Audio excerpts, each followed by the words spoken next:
Goku sure does have a lot of transformations and power-ups, doesn't he? He has so many that I even find myself having trouble keeping them all together.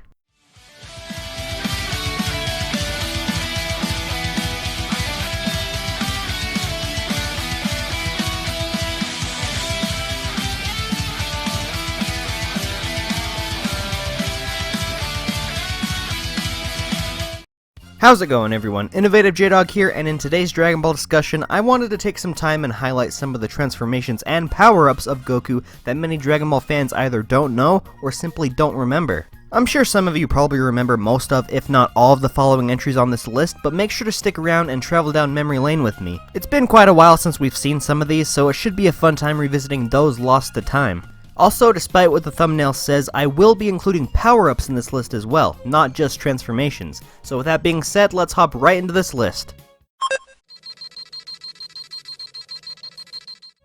Also known as Pseudo Super Saiyan, Goku first displayed this transformation against Lord Slug during Dragon Ball Z Movie 4, which is appropriately titled Lord Slug. This form is sadly non-canon as it originates from a movie and doesn't appear in the rest of the anime or manga. Despite this, the false Super Saiyan form was actually intended to be the true Super Saiyan form, as Dragon Ball Z Lord Slug came out prior to the manga chapter where Goku first turned into a Super Saiyan against Frieza. Once we were introduced to the Super Saiyan form that we all know and love, this form faded into obscurity and many people tend to forget its existence except for those few, myself included, who adore this form. I'm not sure what it is, but I think the design of the false Super Saiyan transformation is really satisfying as it engulfs the user in a yellow aura similar to the actual Super Saiyan form, but visually it makes the user's skin appear yellow, similar to how the Kaioken makes the user's skin look red.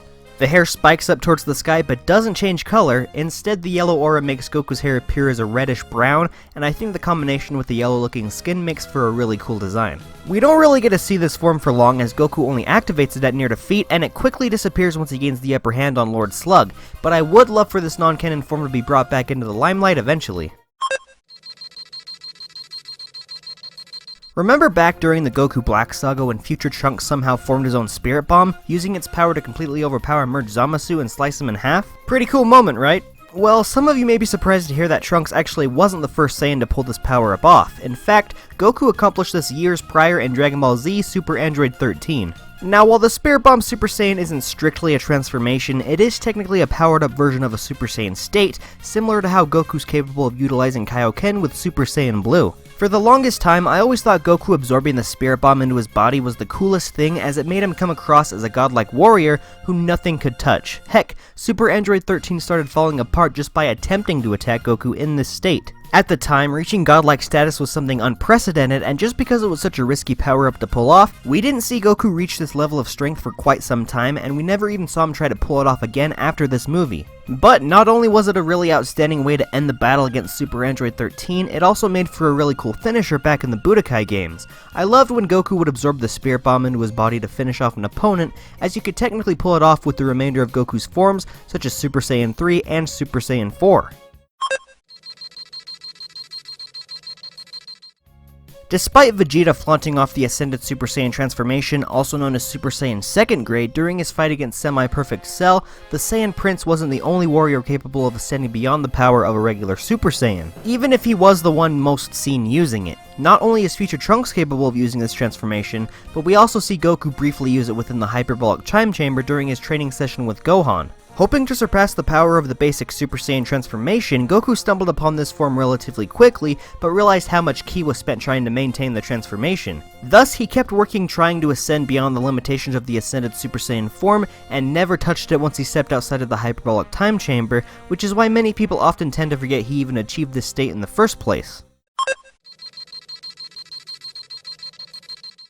You're probably going to start sensing a pattern with most of these forms by now, and that pattern is how Goku achieves these forms only to quickly drop them after a few moments and never touch them ever again. The Ultra Super Saiyan form, also known as Super Saiyan 3rd grade, is a transformation most prominently displayed by future Trunks during his battle with Perfect Cell after having just absorbed Android 18. Just like Super Saiyan Grade 2, Goku achieved Super Saiyan Grade 3 in the Hyperbolic Time Chamber while trying to surpass the limitations of the basic Super Saiyan form.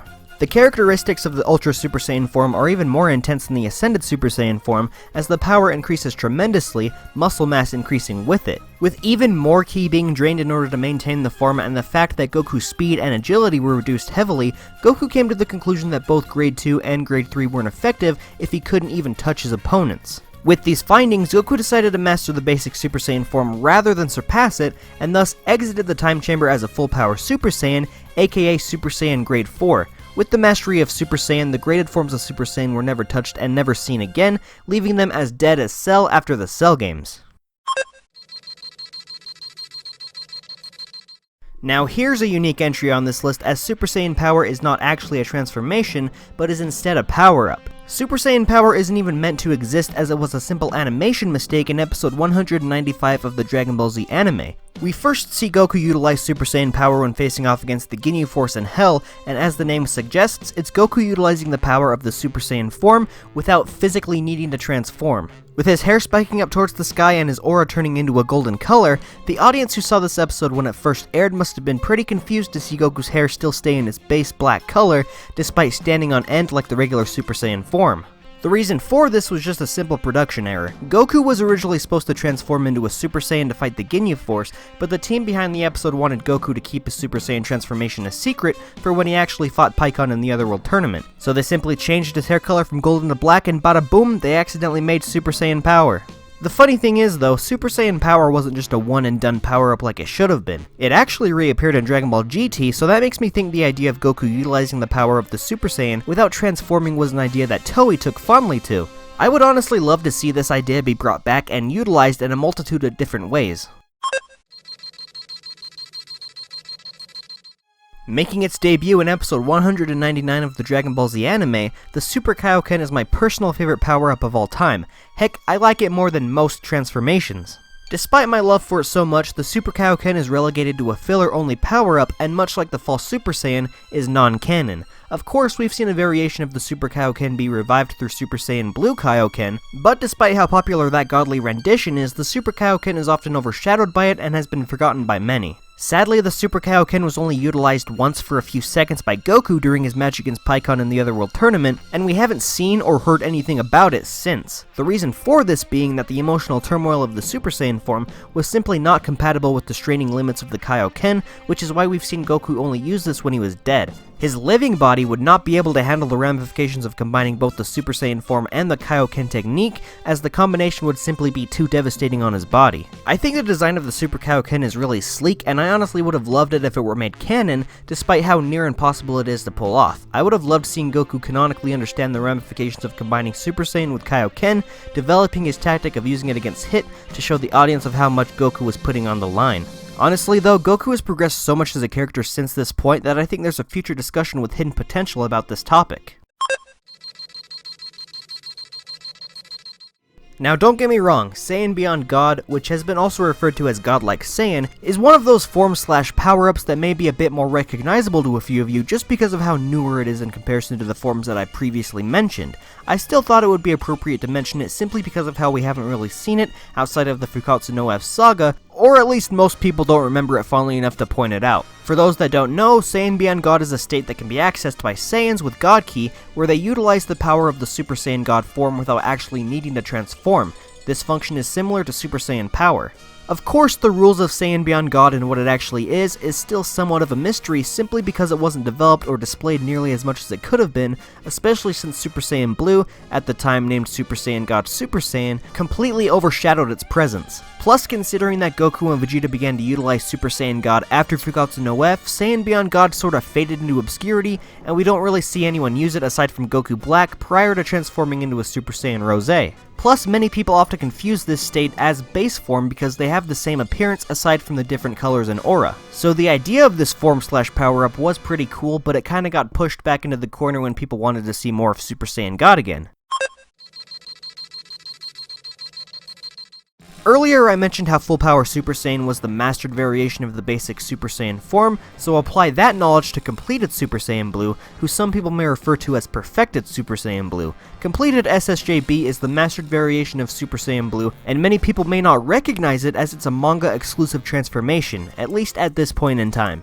First utilized in the Goku Black Saga in the manga, Goku was capable of fighting and matching Merge Zamasu's strength and speed. Despite being in the manga where there is no color, there is shown to be no physical difference or color change between Super Saiyan Blue and its completed counterpart, aside from the lack of aura on the latter form.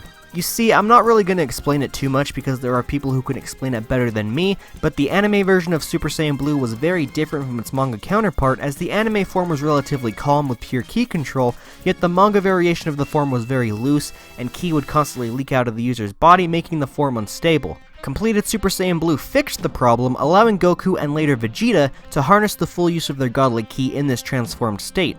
The reason why CSSJB is considered a forgotten form despite being used in the Dragon Ball Super manga is just because those people who don't read the manga may not realize that it's any different from the basic Super Saiyan Blue form. Because there is no aura, people could simply mistake completed SSJB for its unmastered counterpart, thinking the user could simply just not be showcasing off any aura. That's honestly why I'd say it's forgotten, because of how easy it is to mix it up with the regular Super Saiyan Blue form, and because of that, I don't know if we'll ever see this form in the anime, which will exclude this form from a large chunk of the Dragon Ball fanbase. I would say that if completed Super Saiyan Blue gave the user a calm expression, kinda like how Full Power Super Saiyan did, we might be able to distinguish the two if it were ever to come into the anime, but then again, the anime version of the form is just very calm in general, so I mean that kind of opens up a whole new can of worms.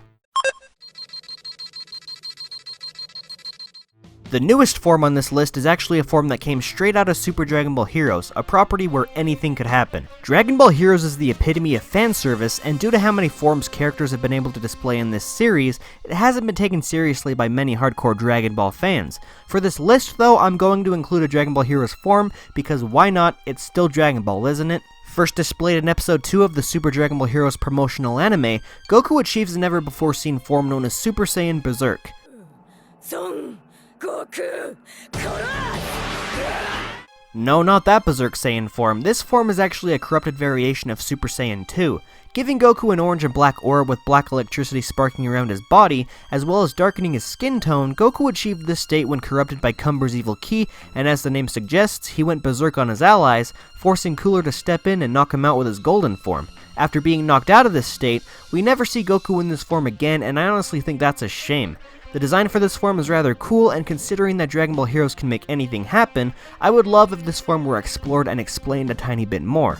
Being a Dragon Ball Heroes exclusive form and having disappeared as quickly as it did, the Super Saiyan Berserk form may not be remembered by many people, even those who do watch the promotional anime. Finally, we're reaching the power-up that I myself even forgot at one point or another. With the remainder of the power-ups and forms that I've already listed, I at least remembered Goku achieving them, but Super Full Power Saiyan 4, which I just like to call Full Power Super Saiyan 4, not to be confused with Super Saiyan 4 Full Power, is something that completely slipped my mind. First utilized by Goku in episode 38 of Dragon Ball GT, this power-up was achieved in a way similar to the first Super Saiyan God ritual, where Goku absorbed the energy from other Saiyans to reach a higher level of power in a Super Saiyan 4 form. Much like completed Super Saiyan Blue, there is hardly a visual difference between this and its predecessor, aside from the faint red hue around the user's body. Although the red hue doesn't drastically change the user's appearance like the Kaioken does with Super Saiyan 4 from Dragon Ball Heroes. Honestly, there's not much to this form aside from it simply being a power-up, and its appearance barely makes it look any different from a regular Super Saiyan 4, so I'm sure that many of you out there forgot this even existed for the longest time like I did. There we have it everyone, those are 10 of Goku's most forgotten transformations and power-ups. Did I leave any out that you were expecting on this list? If so, leave them down in the comments below. There could potentially be a lot more of them. They are forgotten after all. Thank you all so very much for watching this Dragon Ball discussion, as I hope you enjoyed traveling down memory lane with me, and maybe seeing these forms sparked a new interest in them for you. Anyways everyone, let me know your thoughts about these forms in the comments down below, and make sure to leave a like. I always appreciate support no matter what. Make sure to subscribe for future Dragon Ball content, and as always, I'll see all of you later. Bye everyone.